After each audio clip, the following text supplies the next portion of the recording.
Hey y'all, what's going on? Welcome back to the Stacking Days podcast. Your host here, Ray Donovan, as always. Wanted to give the listeners a heads up. This week, we're actually going to be re-airing a fantastic conversation that I had back on episode 37 with Tammi Scott for a couple different reasons. One, it's a great entry point conversation to those who are being introduced to Stacking Days for the first time, where if you don't know, this is where we highlight underrepresented journeys of sobriety from within Black and Brown communities. And two, there's just been a lot of updates and changes in the world of Stacking Days and also for me personally. So next week, we'll be coming back at you with a new episode, which will be a solo episode with me sharing a lot of those updates. So stay tuned for that. But in the meantime, sit back, enjoy. Hopefully you guys can all learn a little something from Tammy's journey on this episode. I know it was certainly one of my favorite, and I know that it's been a fan favorite as well in terms of what she shared, the experience that she has in the world of recovery and sobriety. She's in long-term sobriety herself, and I think it's a real good one. So appreciate y'all. Be well, one day at a time, and we'll see you next week. Peace.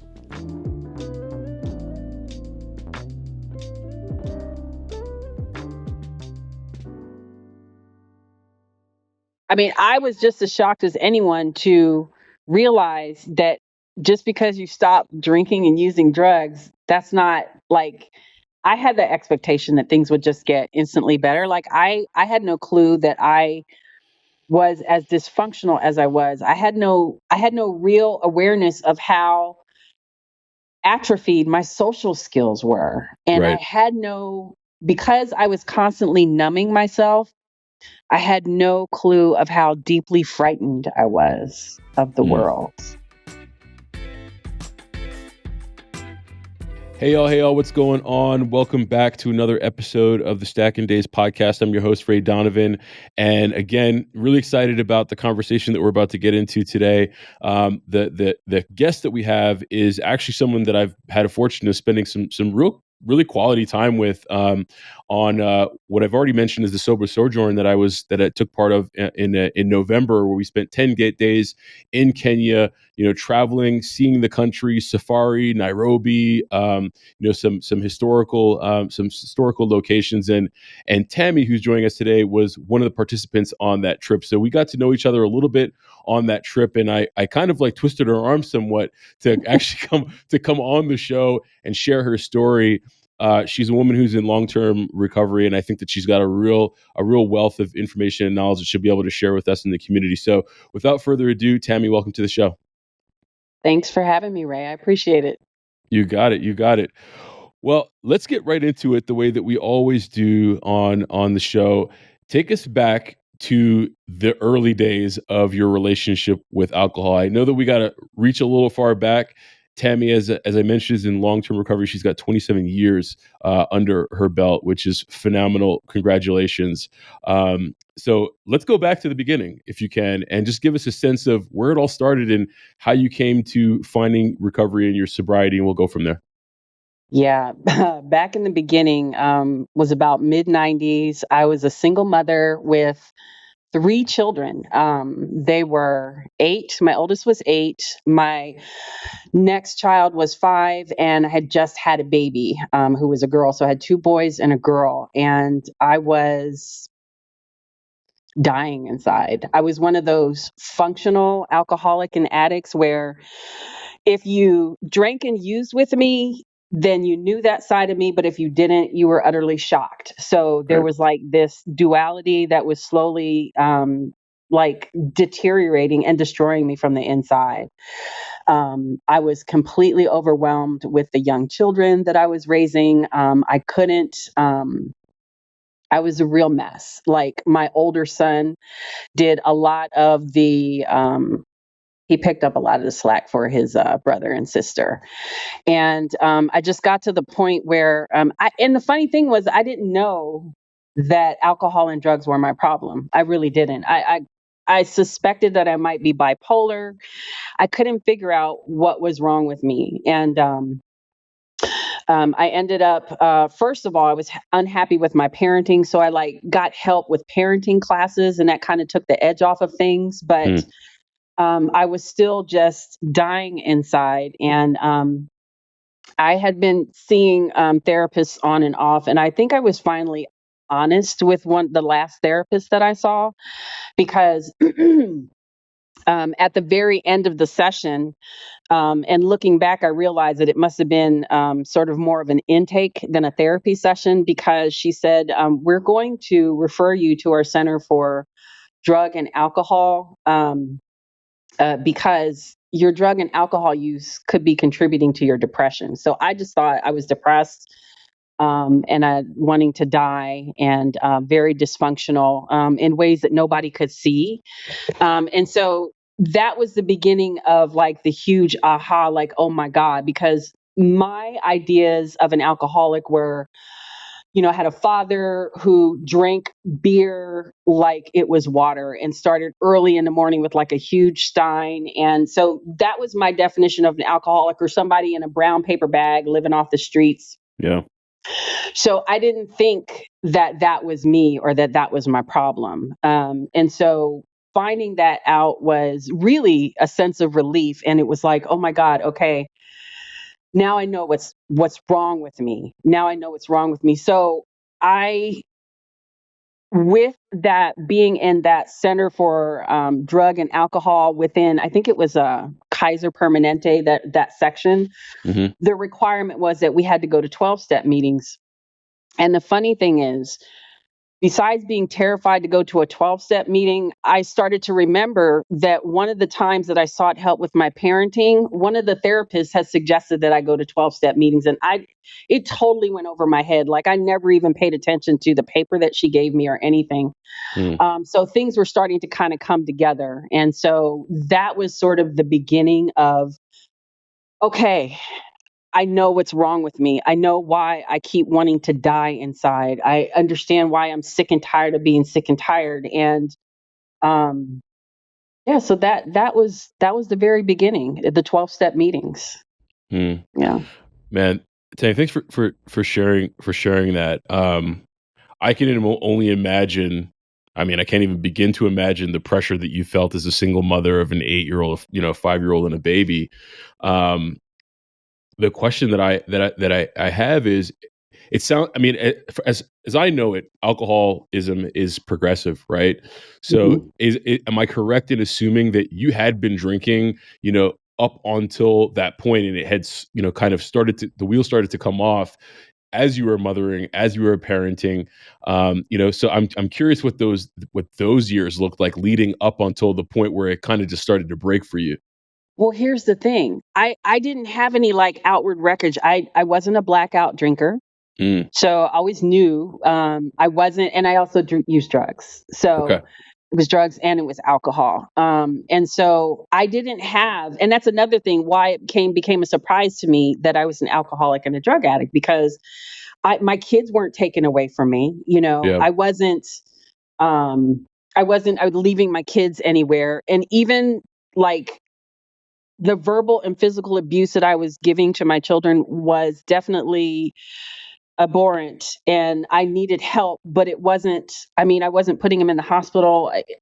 So that was the thing that kind of kept me going for so long, not knowing that this was your thing. Hmm. This is why you are this way. So the destruction was inside, was literally inside. Like, I was suicidal. I didn't bring Yeah. that particular part up, but that was what really drove me to start to seek help, is because I wanted, not just felt like I wanted to die inside. I wanted to kill myself. Like, because I was dying and drowning inside, and it didn't look like it from the outside, and I didn't understand what was happening. I didn't understand why I was so depressed and then I would be so happy and up and down. I didn't understand why the only emotions that I seemed to have were deep rage when I was angry, a super hard, deep depression and wanting to die, or super happy. Yeah. There was no in between. And I found out later that people in my life were afraid of me. They were afraid of The like when I would extremes. rage and get upset. They were afraid of me. And they, yeah. So that was another thing. Like, okay, I didn't crash cars. I didn't, I didn't lose my kids. There wasn't, the wreckage was more just continually deteriorating and crumbling inside. I can't even describe that feeling anymore because I'm so far from it. Yeah. But I remember that that's what was like, I was desperate inside. Yeah. And you couldn't see it from the outside, because many people in my life, when I started to tell them, that, and because it was an anonymous program, luckily I wasn't going around telling people, but there were a few people like in my family and close friends that were like, what, why, you're not, and so there was Right. that whole push pull mind fuck thing. Yeah, you're like, what the hell um is actually real here? And what can I hold on to as being my reality? Yeah, that's got to be pretty confusing. yeah. I guess the question that I have then, and I know we're kind of going way back here, but as you embark on this program within AA and the 12 steps, what's kind of going through your mind that I guess in a way validates that this is where you need to be? Did you see early signs that it was working for you and helping you kind of get some clarity around a lot of these really confusing points of tension within you? What did that look like? Because I mean, I'm going to assume I've only stepped in the rooms once in my life, and I didn't go back, and I had to find my way to recovery in an alternate channel. But I'm assuming 27 years ago, it looked a little different than it does today. Like, Oh, what did that look like for you, and how did you grasp onto that and hold on to it? so the thing about why I was so comfortable with AA back then, is because my mom, when I grew up, she lived in like suburbs, and I went to school with like predominantly white people. So, like, coming into the rooms of AA, I was just very comfortable. And so what I was listening to the stories of the people, and my very first AA meeting was a women's meeting. And so I heard incomprehensible demoralization. I heard that I can't drink and use drugs like other people. I heard about the wreckage and the deep insecurity, and like I heard my story. And so for me, I did notice, I was really literally the only one in the room, the only Black woman in the room, but I was so far gone that it was about looking for connection and community. Right. And so when I first went to that very first AA meeting, I was sitting in a circle. It was a women's meeting.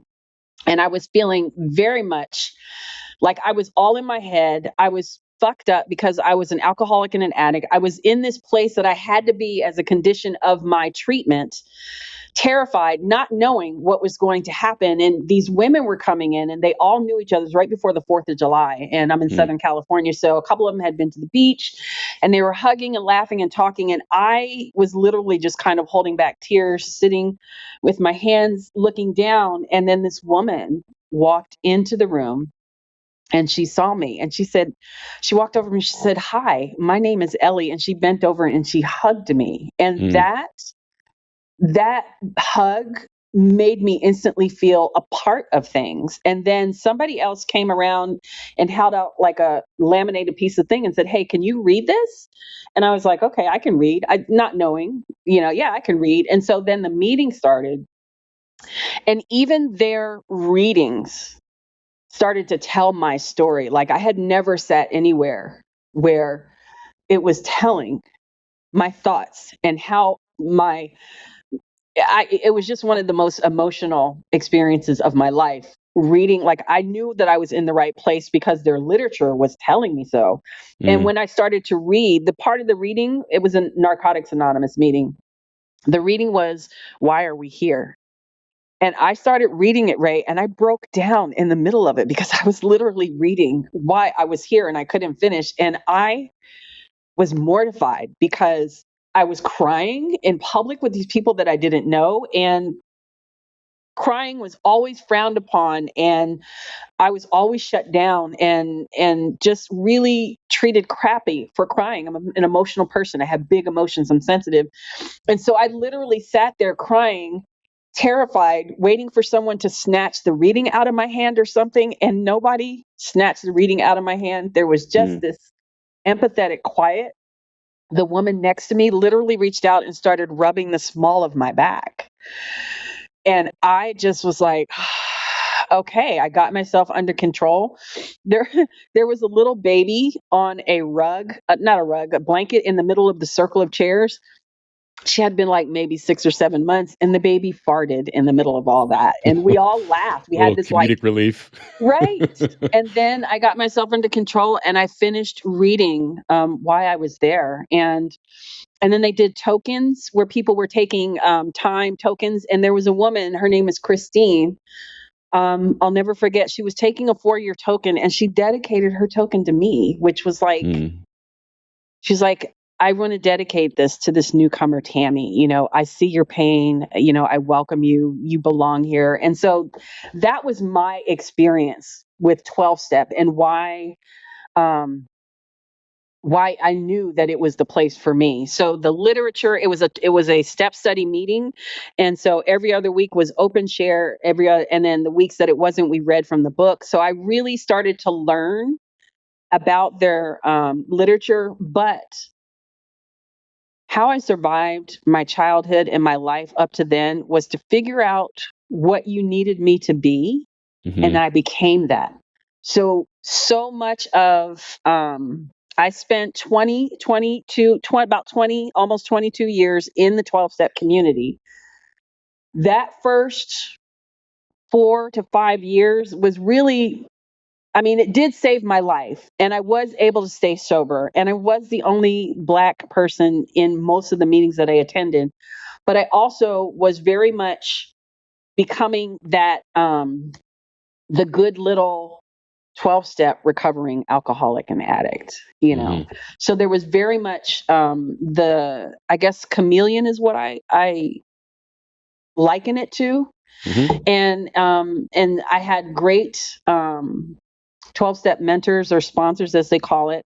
So really, even though it wasn't life saving, it absolutely saved my life, and I learned a lot about myself and alcoholism and drug addicts from the AA standpoint. And that's what I took in. Their principles and values are solid. They're many of what I have and carry within me to this day, but probably around 12 years sober. And so that's what I did is I was the good alcoholic and addict. I did service commitments. I went to meetings because they said I needed to. I got a sponsor.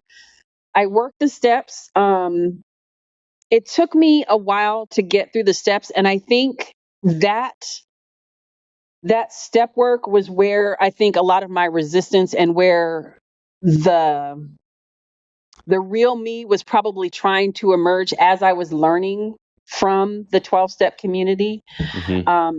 And then I moved to this really beautiful mountain town within San Diego County that is mostly Republican, mostly Hispanic, mostly white, a big Hispanic community, but a lot of them work for like the farms and different things, ranches around here. Yep. Um, and so this was like me sort of really staying with what I knew and what I was comfortable growing up in. Um, so that's how the 12 step community, that's how it embraced me. And that's how I um, learned to wake up a little bit. Hmm. I learned to stay sober based on their principles and values, which worked for a really long time until it really didn't. Hmm. But for me, it was really a place of more of a spiritual relapse than actually going back to drinking. So for me, that looked like I was finally able to hold down a really good job. I was raising my kids. You know, I was going to work, but then I was like losing myself in books or watching a lot of TV or movies, Hmm. and going to meetings. So there was this life that wasn't, it was good enough. Yeah. Yeah. It was a life. I don't know if that makes any sense. It was a life that was good enough. I But wasn't. I didn't you feel like knew that there was something else, I'm assuming, right? Waiting maybe on the other side of something for you. I think I did, but I was afraid of it. So for a very long time, when probably from about 12 to like 18 years, was Mm, just that grind of being a single parent still. My kids were getting older, and going to job, the 9 to 5 grind. And then finally, once my kids, two of them were out of the house and my daughter was like 18 and still in the house. Um, yeah, I think I started to wake up when there was this incident with my job where they were handing out the pension thing. They every couple of years, it's a brown envelope, and it always tells you what your pension is if you keep this salary, and it tells you what your retirement date was. And this was probably almost 10 years ago. I looked at it and it was telling me my retirement date was like 2032. And that was like, for me, that was the wake up call. Like, wait, mm, I can't do this for another 18 fucking years. Are you kidding me? I don't, yeah. that Yeah. was what really started to wake up. And so for me, that journey looked like my turning away from the 12-step program as I began to start to explore who I was, started with yoga. Okay. Um, I started going to yoga and I started getting as great a feeling about myself and knowing myself and being more comfortable in my body than I ever did in a 12-step meeting. But I couldn't tell you that as it was happening. I just knew that the yoga classes were great and I kind of stopped going to as many meetings. Yeah. And then I decided to become a yoga teacher and I took yoga teacher training, and that will really and truly disrupt you spiritually in the best kind of way. And so there was a yoga community and there was a writers community that I started to do. I started going to writers workshops and going to, and all of the stories that I was mining from all of that were all about me and my life and learning who I was, and all of that. Like, I started to understand that as much as the 12-step program had helped me, it was still also limiting. There were things happening in the world, with Black men and women and children being shot and killed by the police, that I couldn't bring to the meetings. Like, and I Right. was really, it honestly felt a lot like when I first got sober or before I got sober, how like I felt like I was going crazy because all this stuff was happening in the world to people who look like me. And yet, this 12-step meetings and the people that I had connections with, when I tried to talk to them about it, they were like, "Oh no, it's not really that bad. Oh no, Mm, I that doesn't happen to me." And it was like I didn't have language for how all of that started to happen. And so that's what really led to me sort of separating and turning away from the 12-step community. And then um, the pandemic happened. mm. The pandemic happened. Let's pause right there because there's just a whole lot to a whole lot to unpack there, Tammy. Sure. Hey guys, I hope you're enjoying the episode. If you are, we'd really love it if you could leave us a rating and a review on Apple Podcast or a rating on Spotify. And of course, please feel free to invite somebody into the conversation. If you feel like you have a story to share on the podcast, why not apply to be a guest? You can do so by completing the form on the podcast description or find it on stackanddays.com. That's stacknday's.com. But for now, let's jump back into the conversation. Firstly, I think that it's beautiful that you felt and experienced that degree of welcoming and that embrace initially in those early meetings.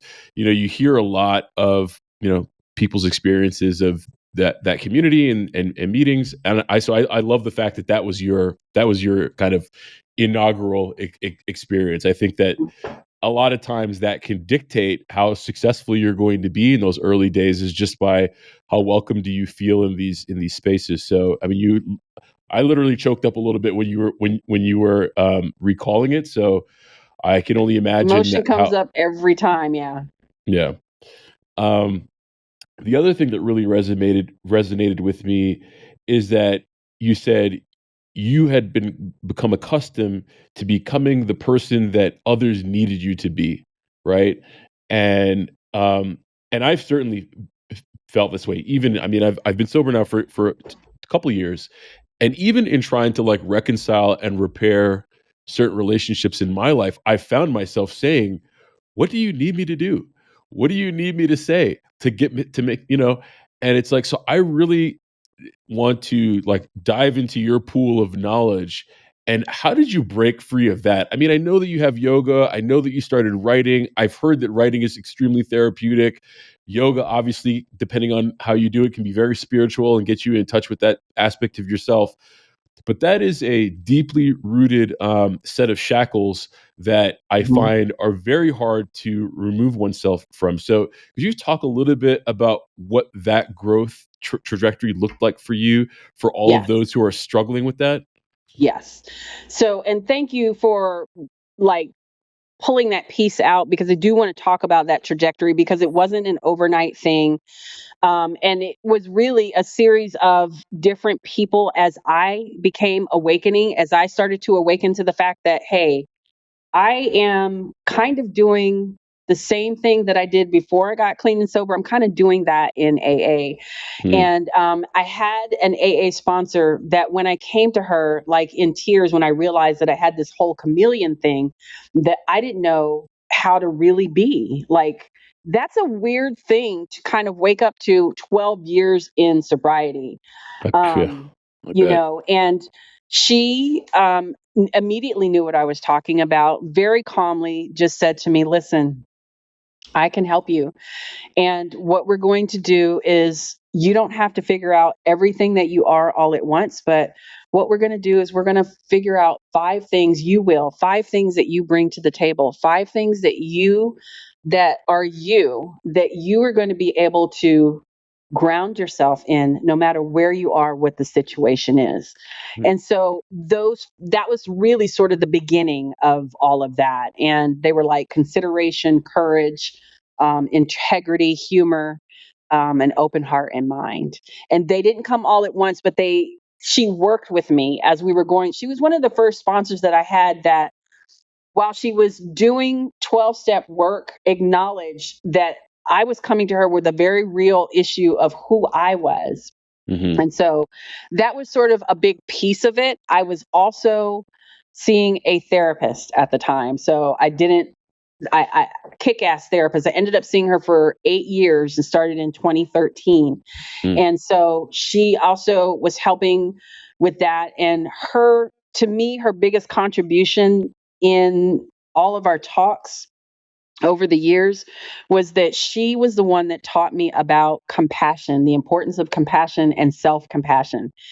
Every single time I would come to her with something to beat myself up about, and there were always lots, because I always saw myself as the least or the fuck up.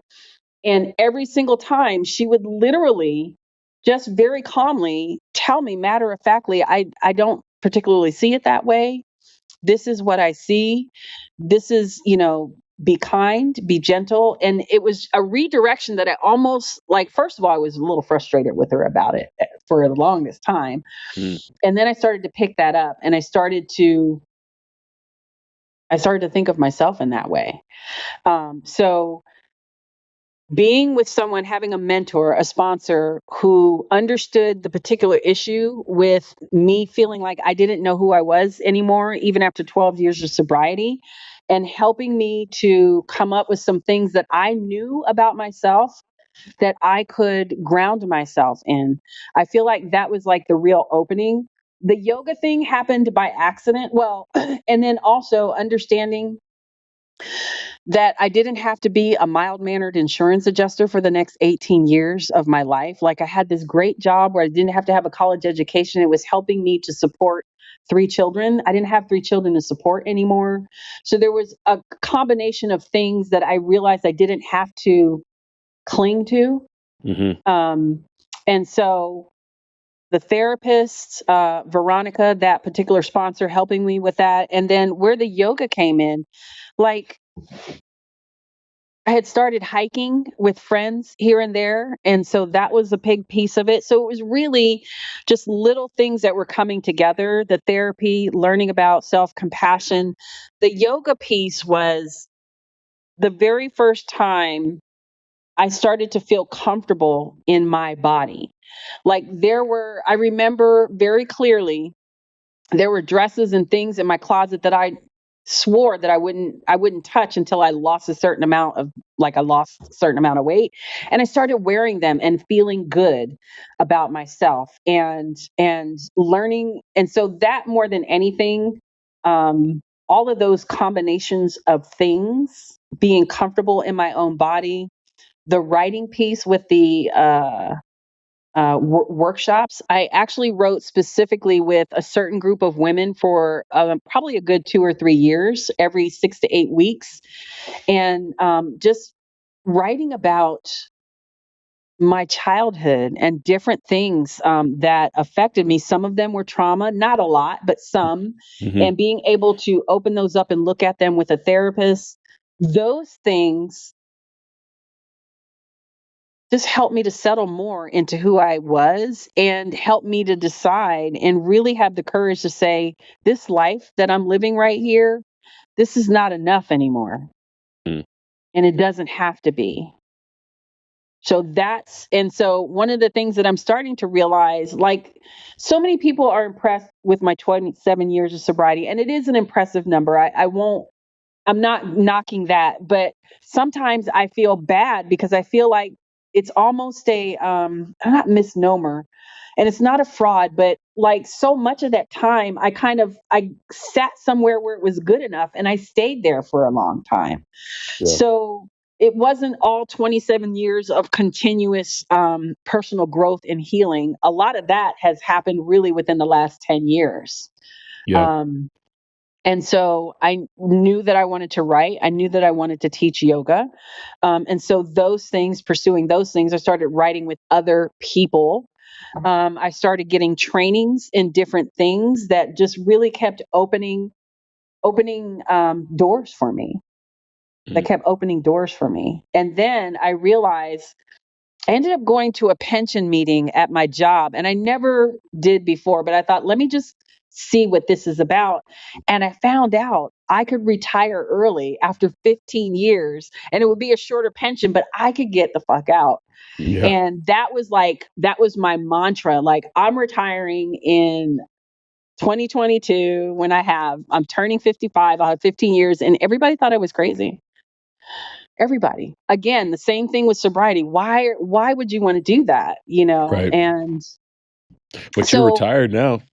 so I'm retired. It's going on a year and a half now. So I did it. And so all of that, as far as all of that led to me learning about myself, healing myself, being kind and compassionate with myself. Oh, this happened here, and this is probably a lot why I do this now. Hmm. Okay, can I do something different? Yeah. Those it's a trajectory, like you said. And so all of those things happen. The people that I met, the trainings and the things that I sought along the way have all helped me to just be like really kind of comfortable in who I am. And the Africa trip, that was a whole lot of me kind of test driving myself out into the world. Yeah. If that makes sense. No, it makes sense. I mean, now having kind of gotten more familiar with your journey, it makes total sense. Like, just even thinking about like watching you move through spaces in Kenya, the way that you were, I mean, totally makes sense to me. I appreciate you making the distinction that, you know, look, not to diminish your 27 years by any means, right? But making the distinction that just because one becomes sober doesn't mean you got it all figured out, right? Oh my God, yes. Thank you. Yes. And even someone who has 27 years of sobriety behind them, they are still very much on this road of self-discovery and learning, because we just have a lot of stuff that we got to figure out. anyone, I think, generally speaking, has a lot to figure out in life. And as your life changes, you're constantly having to evolve to meet the needs and expectations of where you are, in your life at that time. And you got, you're stepping into roles are stepping away from you.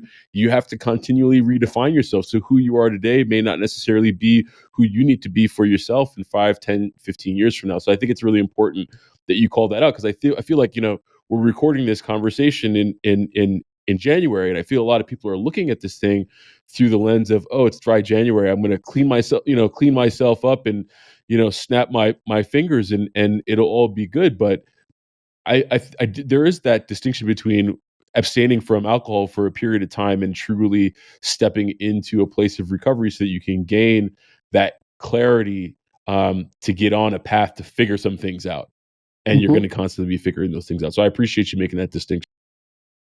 Absolutely. And I mean, I was just as shocked as anyone to realize that just because you stop drinking and using drugs, that's not like, I had the expectation that things would just get instantly better. Like I had no clue that I was as dysfunctional as I was. I had no real awareness of how atrophied my social skills were. And I Right. had no, because I was constantly numbing myself, I had no clue of how deeply frightened I was of the Mm. world. Yeah. Deeply frightened. And Yeah. that the fear is still there, but I I belong to some really great communities. I'm connected to some really beautiful people, and I myself am a pretty beautiful person myself inside. Mm. And I'm a good person to have in my corner. Now it doesn't mean that this thing tries to go to town on me too. Um, Yeah. but I have a lot more time and experience and record. I have a record now of, oh, you've been here before, Tammi. You don't have to stay here. We know this isn't really true, but it still happens. It still happens. And I love that you talked about that piece as far as, so now I'm at this stage in my life where I know who I am and what I'm grounded in, but there's also things that I want for myself. There's also things that I feel like my experience and what I'm going through and what I have gone through, I can speak to those and write about those and bring them out into the world. And maybe that will help people who also may be going through similar things. Like a lot of stuff that was happening for me, I didn't have language for, Right. until I started hearing other people saying, this is what I'm experiencing, this is what I'm thinking. And so I feel like there's a real sense of service and responsibility in eventually the writing that I want to put out into the world. And we talked about that a little bit in Kenya. And so I'm still finding ways to be able to step into that on in ways that are true and align with who I am, that is heart centered. I don't want to go out and hustle for my worthiness because I don't need to. Mm. I don't want to be working. I didn't trade the 9 to 5 grind, capitalist grind, to be able to create a grind around this life. Right. So again, it's 27 years in sobriety. I'm still learning. I'm still healing. I'm still stepping forward in who I am and finding ways to stay in that, because the world isn't always doesn't always want to meet you where you are. Yeah.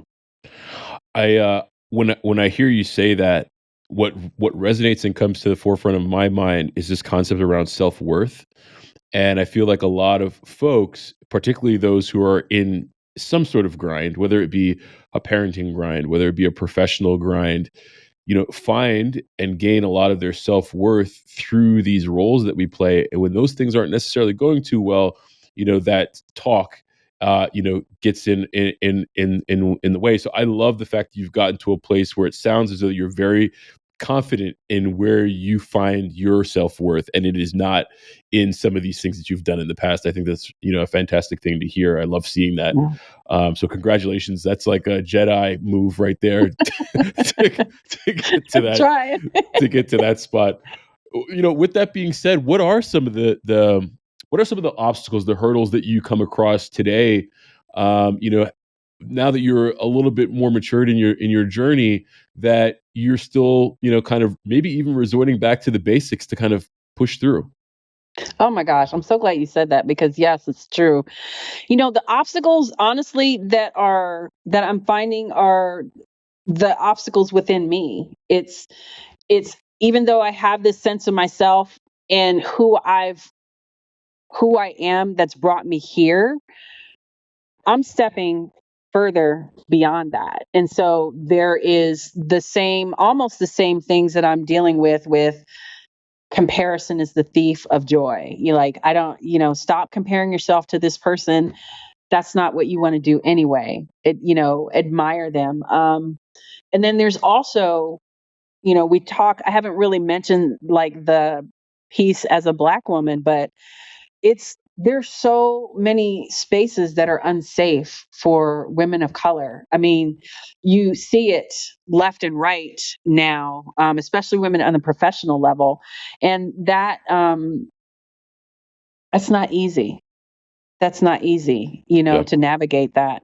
And I'm not even talking about how unsafe it is to be out in the world and, from the police or other systems. I'm talking about sort of the double edged sword of people of color that get put into these high places in their career, but yet there's very little wiggle room. There's no support for them, and people are just waiting for them to fail.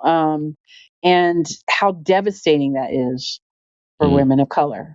mm, So while that I don't perceive that as a particular obstacle, I see that and it hurts my heart and it makes me fearful to kind of step out into the arena, yeah. so to speak. But my boss is very fond of being honest with me and telling me, Tammy, you're already in the arena. And the truth of the matter is I am. It's just a matter of, this new way of showing up in the arena. I'm going to guess what the arena is, but can you tell folks what are you up to these days in addition to being retired? I know that you show up in a few spaces. You know, what are Yeah. those So spaces?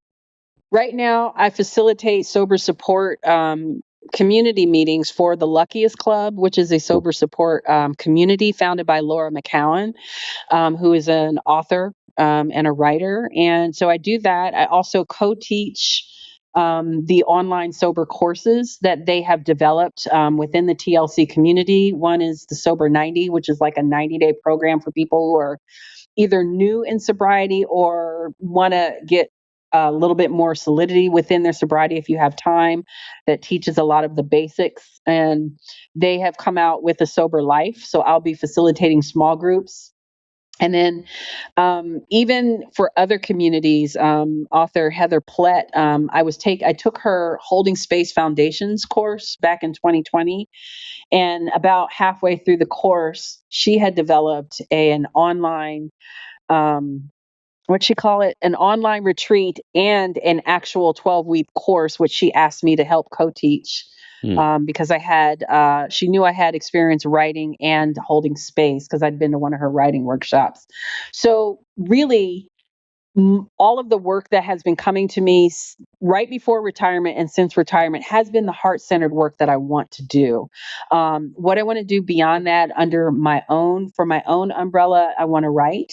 There is a Substack that I am working on doing, called The Unsettled Life, about that it's okay to sort of disrupt and unsettle your life to figure out who you are and do the things that you want to do. And it doesn't necessarily mean that your life is completely disrupted, but so I want to do that. And I do teach yoga, not in a studio anymore because the studio that I worked for closed during the pandemic, but I do it in retreats and things like that. So yeah. Doing a lot, Hmm. but not a grind. Not a grind. Not a I grind. mean, not a grind, which I love, love, love. Like the sober support meetings, I do 4 to 5 meetings a week, and Okay. they're an hour. So that's what that is. And then the courses, the sober 90 courses, are 90 days, and then there's like a month off in between. And I don't teach all of them. I did spring and summer last year. The sober life is going to be every other week. So what I love about the work that I do for the Luckiest Club or even for other organizations is it isn't a 9 to 5 grind, and it leaves me time and space to rest, to not Mm, be in a grind, to do my own training and healing, and to develop what I want to develop as far as the Substack and maybe even eventually some courses and things and mentorship. I love that. I'm Yeah. looking out for the unsettled life, and I know that you know that. And for the audience who don't know, could you give us a sense where that name came from? Where I know it was a Yes. So Nelson Mandela has this quote that just really, for me, I felt like resonated and really encapsulated my journey so far. And the quote is, "There is no passion to be found playing small and settling for a life that is less than the one you are capable of living." And so that right there is just this is me. I'm living the unsettled life. Even now, 27 years sober, newly retired early, and I am continually unsettling my life and stepping out further yeah. on the path. I think that's a great place to begin to wrap up. And I also think that, to be able to live an unsettled life from a place of ownership versus having an unsettled life where you're just kind of being whipped around in the wind willy-nilly are two different things. And you certainly have taken ownership of your life. So thank you so much for Of sharing your course. journey. Two questions as we head out. I usually ask uh, this question, uh, but being that you do have so much time behind you, I think you could speak to people who are earlier in sobriety. Maybe not someone who's sitting on the fence and just evaluating their relationship with alcohol, but for someone who is maybe 1, 2, 3, 4 years into their journey, and still very much trying to develop and figure out what the hell this is all about. What advice would you give to that person?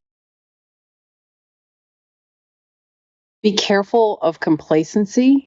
It's one of the things that I learned in the 12-step community, and I found this to be true, is we tend to lose a lot of people in that middle ground, that 4 or 5 years. Hmm. It's a tricky time. It's a tricky spot in sobriety because you've sort of passed the stage where you're trying to quit. You've quit and you have made strides into hopefully a life that you want to be living.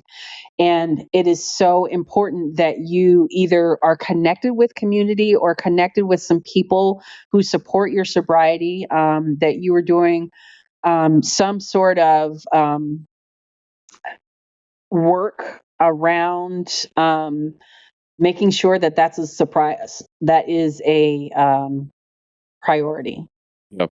It's so easy to sort of lose sight of that and to kind of slip into your daily rhythm of your life. And so it is really important that you understand how important your sobriety needs to be. Even at 27 years, it's my it's my main priority. It isn't anything that I necessarily lead with, but it is definitely foundational. I'm a sober woman. Yeah. I'm a sober woman. That's really important to get across. Thanks for that. Um, Second question I have is, and I usually scope this question out in a way where I ask if, in your darkest days leading up to your sobriety out of addiction, how would someone have known that you were struggling without you explicitly saying so? But the way that I'd like to kind of turn this question for you is, as you are kind of in those earlier years of sobriety, we still obviously are going to have struggles during those earlier years, but you're not drinking. So that tell is kind of off of the table, so to speak. So in your early days of sobriety, that 5, to 10 years, how would someone have known at that point that you were struggling without you explicitly telling them so? That's a really hard question for, I think, for me, and because I think so many people, and this speaks to how as children, we are taught how our parents we become what our parents want and need us to be. And so Hmm. we sort of give up parts of ourselves to belong, for safety, and to be loved. And Yeah. so we are so wrapped up in those masks and those roles, Hmm. um, that it is very hard for people to tell unless you have intimacy and people that know you well enough to look. Like, there's a quote that says, um, a real friend can tell can tell that you're in trouble through your silence, or Mm. can read through your silence. So that, there really has to be, a sense of responsibility within myself to ask for help Yeah. and to open up and let people. Um, it's just such a tough thing, because I was so caught up in being the good alcoholic and addict, and the sponsee that my sponsor wanted me to be, and incorporating these principles and values, that they were teaching me and instilling in me. Um, yeah, Yeah. and that my whole journey, what I realized, and I was just talking about that and writing about it in the most recent years. This whole journey has been home to myself. Mm. The healing, the learning about it, even the turning away from the 12-step community, who I will forever be grateful to them, but it only brought me so far, It Yeah. only brought me so far. Yeah. I don't know if that answers your question, but that's the best way that I can. It That's the absolutely answer I answers the have. question. These questions are structured in a way where there is no right answer, right? Like I think. So thank you for humoring me and getting into it. Lastly, where can people find you when they're looking for your facilitations, some of your other works, your communities, if they're open? I don't have a website up yet. You can find me on Instagram at Queenie, QUEENIET all small letters, at Queenie T_. I have a Facebook page called Ever Inward. It's not Mhm. hard to find. Okay, Yeah, cool. for now. Well, Tammi, again, thank you so much for your time. I'm sure this won't be the last time that we hang out. Maybe we'll be in Morocco next year. We'll see. We'll keep everyone posted on that. But again, thank you so much, Tammi. Really do appreciate your time. Thanks for having me, Ray. You got it. I appreciate you guys listening to the Stacking Days podcast. I hope this episode added value to your recovery and wellness journey. Before we go our separate ways, let's connect on social. You can find us on TikTok and Instagram at Stacking Days, or via the website www.stackingdays.com. By supporting the show, you can play a direct role in amplifying people of color in their pursuit of recovery. The easiest way to do that is to subscribe or hit the follow button. This way, you'll never miss an episode, all while playing an active part in creating the ecosystem where diverse voices in healing matter. This show is for the purpose of education and connection and is not a replacement for therapy or recovery care. For more information on the resources and support available, take a look at SAMHSA and some other resources shared in the description. Until we meet again, be well, one day at a time.